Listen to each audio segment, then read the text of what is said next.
Today, we're diving into the captivating world of storytelling, learning how to transform words into worlds and truly engage your audience. Step 1. Let's capture your listener's attention. Think of it as a map, not a spreadsheet. Choose a compelling story to retell, something that intrigues you. Decide who is telling the story. Is it a grumpy old man, a curious child, or yourself? This helps set the tone. Step 2. Understand the basic plot structure. Identify the beginning, the setup. This is where you introduce the characters and setting. Next, the rising action.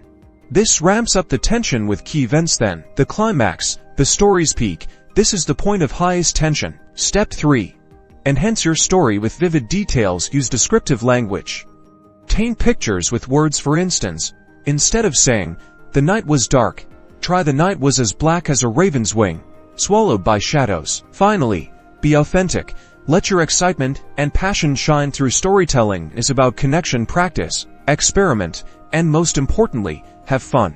Transform yourself into a captivating storyteller and enjoy the journey.